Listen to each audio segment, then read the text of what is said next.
Dr. Seuss Enterprises, the organization that manages the author's legacy and his work, announced they would no longer publish new versions of six of his books due to negative stereotypes and racist imagery. But despite the immediate uproar, the books aren't really going anywhere. Dr. Kevin Jones is Dean of the School of Education at Cedarville University, here to address some important questions around children's literature and why this move was an important one. Thanks so much for being here, Dr. Jones. Hey, thank you so much for having me today. I appreciate it. Well, no one's canceling Dr. Seuss or banning books. This decision was made in consultation with education specialists and to address pieces of work that no longer reflect acceptable social and cultural values. So, what does the research say about how stories and pictures shape racial attitudes in early childhood education? And why is it so important for kids to see themselves in the books that they read? Yeah, I mean, the research out there, and you can look at scholars like Jawanza Kunjufu, Pedro Noguera, Terrence Green. A lot of these scholars are saying, yes, students need to be able to see themselves in books. There's recent histories, and you may hear the terminology like mirrors, windows, and sliding doors. And so it's good for students to be able to peer through a book or a window, so to speak, and be invited into someone else's culture. It's good for them to open up a book and see a mirror image of themselves. And it's also helpful for students to be able to enter in sliding doors, walking through the culture of another student, another area. And I think for a long time, our books have lacked that as relates to minority representation. Well, the research also says that racial bias is formed very early on in life.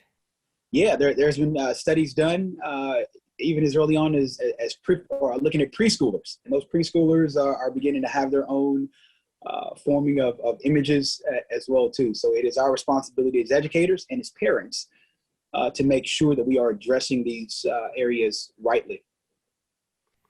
Well, it's sadly not a first. It's an uncomfortable truth that many children's classics have strong racist undertones. What can educators do about culturally insensitive imagery and text in childhood classics? What should they do?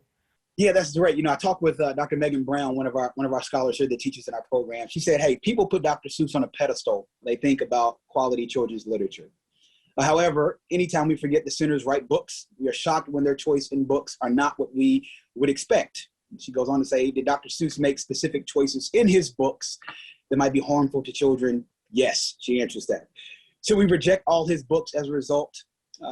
As I tell my students, this is between you, God, and your administrator.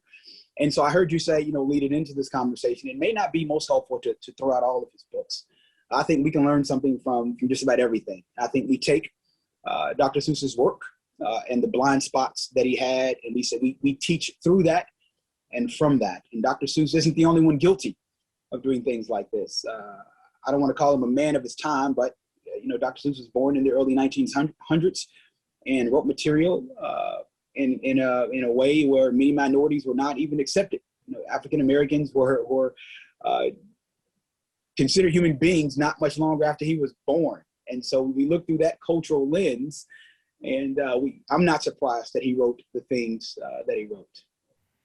So, do you think that those offending books should be removed from classrooms and libraries, or are they, as some suggest, historically significant? And to your point, could they be used as tools for learning to create opportunities perhaps for dialogue?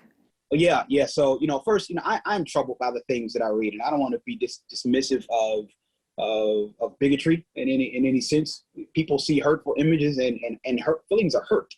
And as a Christian, as a believer, our responsibility is to love all people well, to love all people made in God's image well. And alongside that, people have the right to be angry. They have the right to be upset about these books. But I'm a teacher by nature, and I take every moment in history and I say, how do we use this moment, his blind spots, his issues, and teach through that to say, this is not what you do in a children's book. And I want to commend the Dr. Seuss Enterprise as well too for making a statement. They did what I think was right. Some people may say they were late in making these types of decisions, and I'll get to that maybe here in a moment. But they said, hey, we brought together a group of panelists, we brought together a group of scholar practitioners, and now we are making modifications. So going forward, my encouragement to groups, publishing companies, and universities is that we do these things on the front end. Now, how much different would it have been if Dr. Seuss would have been writing his book with Asian Americans and African Americans, some consultants to help him say, no, that's wrong. You know, the way an African American will see that is going to be really unhelpful. Or the way an Asian American is going to see that is going to be really unhelpful. And so it's our responsibility as educators to keep around us people from other ethnic postures in order to help us think rightly through the things that we're writing and producing. Well, Dr. Seuss was actually writing books that condemned discrimination, like the Sneetches, at the same time as he was perpetuating harmful stereotypes. And he did attempt to update and amend the offending books, but not very successfully. Is that a classic example of how racism affects us in ways that we don't readily recognize? Yes, I think so. I think so. So going back to my previous statement, if he has people sitting with him, they tell him in 1925, in 1945, in 1940, hey, listen, you don't want to say that. And I thank God for some of my friends now who call and ask me for advice on areas. And I say, no, that's going to be offensive to people groups. I think one thing that may have been really hurtful is that I don't see any documentation of any formal apology from Dr. Seuss. And I think sometimes the offended party is looking for some reconciliation, not just in another subversive book, but maybe in a clear, flat out, I am sorry for the wrong, the hurt, the pain that I caused. And I think that would have gone a long way for readers of his children's books. Well, have there been significant advances in children's literature? Do teachers actually have access to great, diverse reading materials? Yeah, I think teachers are going to have as much access as a couple of things involved. Number one, I challenge those who are in teacher education programs who are training teachers today to be like Dr. Brown and Dr. Sylvester here at Cedarville University. And they're putting in front of our students a myriad of books from different ethnic postures. It starts there. It starts with an 18-year-old sitting in a Foundations of Education class or teaching children's literature class, and the faculty member who is the practitioner scholar saying, here are the areas that you need to address, so that as that student is matriculating through the program, they already have, they're beginning to see things through a fine-tuned lens. So it starts there. I do think there have been some minor adjustments made as relates to children's literature, and there are websites out now that are really helpful pointing to these areas. So not only do pre-service teachers and programs have a responsibility, I think our local librarians likewise have a responsibility. Librarians of a public school, of a private school, Christian school, any kind of parochial, charter, whatever kind of school you want to name, I think a librarian should always have their eye out for ways to diversify their own reading, as well as to diversify the reading that they are putting in front of other students. And not only in the public sector, but also, not only in schools, but also for public librarians. Public librarians have a responsibility to be on the cutting edge of making sure they're putting in front of them, in front of all people, books written by scholars from a myriad of backgrounds. And so, yeah, I think it's a dual responsibility, so to speak. Well, there is a really big distinction between censorship and halting publication and de-emphasizing a book. Dr. Seuss was born 117 years ago and wrote in a time when stereotypes were much more commonplace.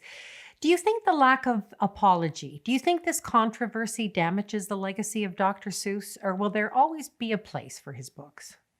Yeah, see, I think that's a fabulous question. All these questions are great. So I think it's just a matter of what our worldview is. And my worldview and my posture is, hey, we're all fallen, we're all broken. People are going to make mistakes, and it's the saving blood of Jesus Christ that keeps us. So I think, to kind of echo Dr. Brown's point, when we take writers, we take musicians, we take athletes, we put them on a pedestal. And then the moment they fall, and we're all fallen human beings, the moment they make a mistake, then we say it's time to be done with them, the cancel culture, so to speak. But I think if we look through a world view and a lens that says these people are going to make mistakes, then we never hold them up on a pedestal so high that once they do make these mistakes, then we want to reject them. So yes, I think it's already damaging Dr. Seuss's legacy.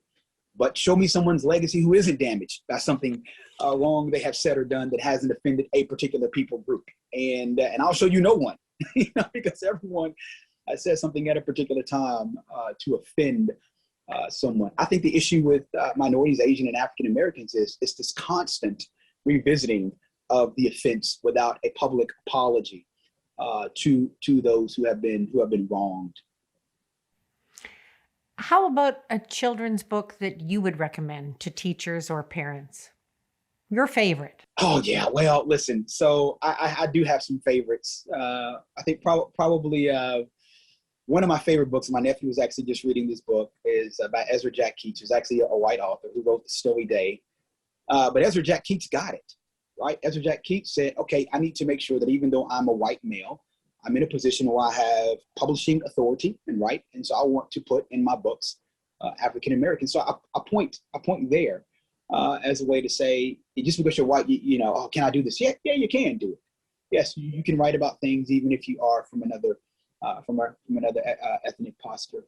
Christopher Paul Curtis has written a ton of books, and I love just about and I love everything that he has written as well too.